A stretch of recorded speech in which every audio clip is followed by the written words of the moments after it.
You have a remake of a nearly perfect movie that you're never going to top in a million years, and then you just put a bunch of women in it, and then it's just everyone's going to blame that and then think that women suck more. And like, that sucks. It's not good. Hey there, internet. A lot of you out there were asking me what I thought of this crazy thing that's going on the internet about the Ghostbusters trailer. So let's get into it. Sony Pictures put out the trailer for their Ghostbusters reboot, and the internet unanimously booted down, and everyone is just like pouring their hatred all over this trailer. It's crazy to me how much hatred is being just slopped on here. Well, there's like 400,000 like thumbs down, like, which is like a record. I don't think that this has ever happened before. Like, I don't recall ever seeing anything like this. I mean, even in, like, you see Gods of Egypt trailer and the Fantastic Four trailer, which were two horrible, huge bombs, and they have more likes than dislikes. And Sony has even gone so far as to, like, delete any comment that could be considered negative. It's a shit show over there, okay? It's a dumpster fire. It's amazing to see a major studio put out a trailer for a major franchise and then everyone just shit on it. Like, it's like, they must be freaking out over there, okay? Like, Kristen Wiig must be getting so drunk. She must be so sad. I would be. First of all, you can't judge a movie on the trailer, you know, I mean, completely. Like, it might be okay. I don't know. You know, I haven't seen it, so, you know, fair warning. What I will say is, you know, from the get-go, I thought that this was going to be a bad idea. Historically, I've generally been against remakes and reboots, especially of things that are already awesome to begin with, like RoboCop and Total Recall, and a whole bunch of other ones. Like, it's just like, don't do it, like, you don't need to. So when I heard that Sony was rebooting Ghostbusters, I was like, it's just like such a bad idea. Like, it's not gonna be a good idea. It's just not a good idea. And I think that potentially one of the reasons why this trailer is doing so badly on the internet is that Hollywood may have finally taken things a bit too far with the remakes and reboots, and audiences may be finally rejecting these things and just being like, no, I don't want this. No. I'm really hoping, like, that's what I'm hoping is the case. No. Now, we also have to address the elephant in the room, all right? So obviously, with this new reboot, they have replaced the male Ghostbusters with an all-female team. A lot of people bringing the hate for having an all-female team. They want to blame the movie being bad on having an all-female cast, when really it's not an all-female cast that's the problem. It's everything about this reboot, you know, unfortunately. So yeah, you can't blame women for this. Please don't blame women for this. It's not our fault, okay? Blame the executives who came up with this dumb idea. This is a much beloved franchise by millions of people all over the world.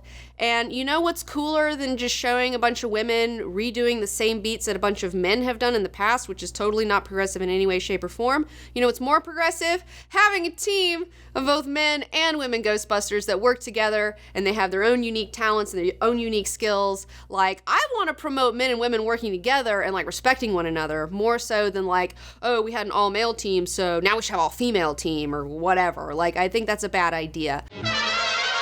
This trailer leads me to believe that this is going to be another one of those Hollywood algorithm movies where they're like, well, you know, Jurassic Park, it works so great, let's just repeat the beats in Jurassic World.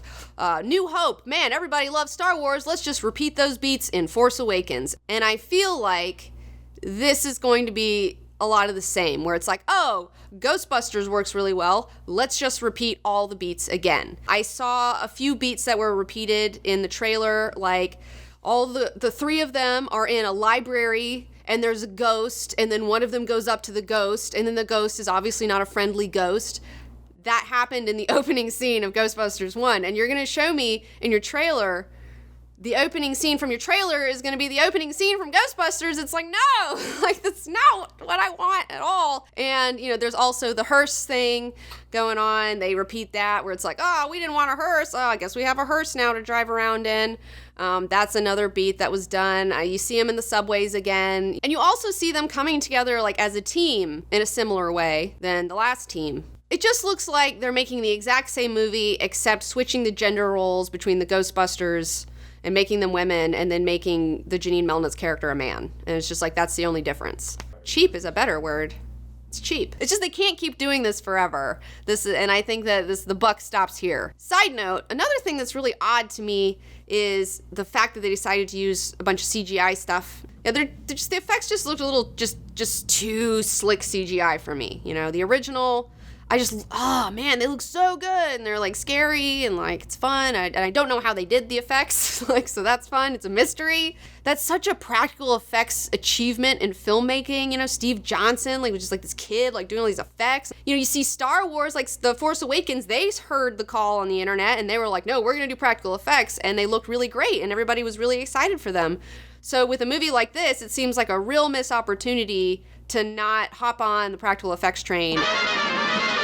If somebody's putting a gun to your head and you have to make another Ghostbusters movie, and you have to make it, you just have to make it, then instead of doing what they did do, what they should have done is do Ghostbusters 3. We stay in like the same world, we expand upon that world, you know, go somewhere new with it, see what's been happening in the modern times, and like see what's happened between like the 20 years since we've seen the Ghostbusters.